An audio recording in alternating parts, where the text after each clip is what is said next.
Hello, I wanted to share some of my thoughts on the Jacob study. The thing that stood out to me most in this study is the relationships, specifically the relationship between Laban and Jacob. I think it has some real applicability to situations we're facing right now.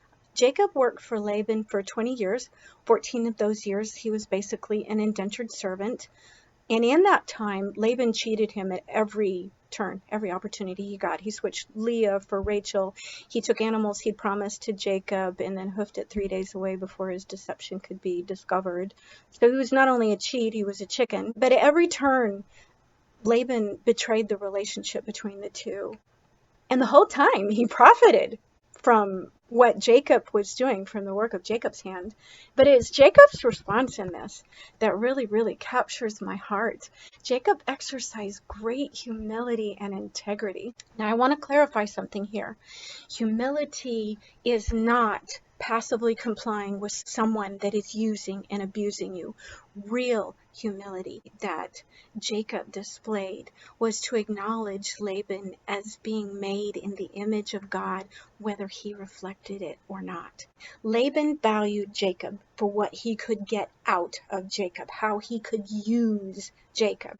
Jacob valued Laban as a creation of God Almighty, and he treated him with respect and integrity. Jacob submitted first to God and then to Laban as an extension of his relationship with God. It's when Jacob asked to leave Laban's employ. He wanted to go and make a living for his family, a reasonable request. Jacob countered with an offer for a salary. This was not a move of integrity on Laban's part.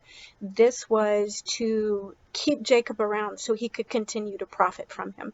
It was a very selfish and self-centered act. Jacob agrees because he's following God's lead. And Laban continues to cheat him.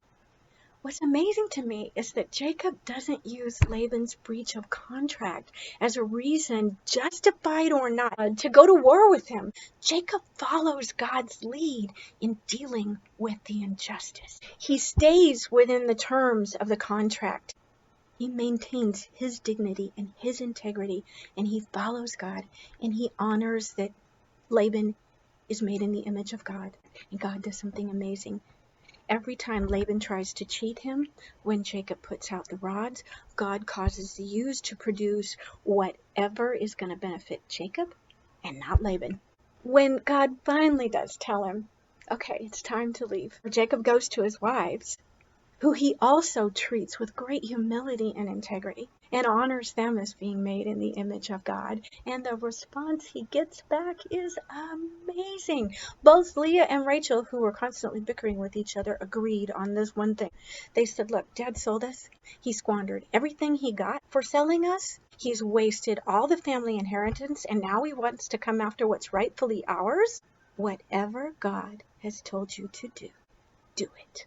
And Rachel goes the extra step of taking the family idols. While this may look like clinging to the old gods, it's a legal move. Whoever possesses those idols has legal claim in court to the family inheritance. It's a means of protecting her family if her brothers or her father come after them. Quality move on her part. And I think that Jacob treating them with the humility and the respect is the reason that she did that. It's Jacob's humility and integrity in the face of Laban's injustice that is one of the main reasons that God changes his name to Israel. Israel means contender, or one who prevails. And Jacob was a contender, but he did it like a prize fighter. It wasn't all-out war.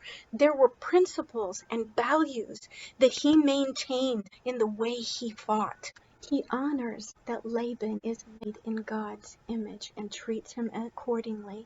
And as a result, God is able to bless, protect, and prosper him in ways that would have been impossible otherwise. Because of this, when Laban confronts him about leaving without asking permission, Jacob looks at him and says, look, let's be honest. Had I done it your way, you would have made me walk away with nothing. You know it, and I know it. God knows it. He has seen my affliction. He has seen my humiliation. He has seen the labors of my hands, and he rebuked you. How do you stand in the face of that? You don't. We are wrestling with real issues of injustice. People are deeply hurt and justifiably angry. Floyd, Aubrey, Taylor, these are just new and deeply painful wounds in a long-standing, old, and evil injury. It's an injustice that is wounding our hearts, our souls, and our nation. Most of us want to stand against this demonic evil. But how do we do it without going to war with each other? How do we create spaces for people to speak their pain and their hurt and their guilt and their shame and heal and be unified? How do we seek unity? And I mean unity, not uniformity. I believe we do it the way Jacob did it. First, we submit ourselves to God and we follow his lead in how we deal with this present injustice. We respond with humility and acknowledge that every person that we come across is made in the image of God, whether they reflect it or not. And we're going to have to do that by the power of the Spirit, not our own thoughts, not our own feelings, not our own emotions. We need to take our issues to God and wrestle with him.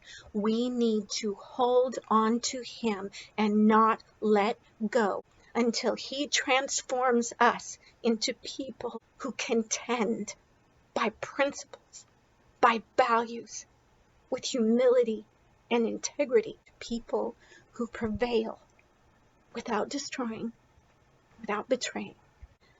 Perhaps then God can end humiliation and affliction and evil and division that is racism.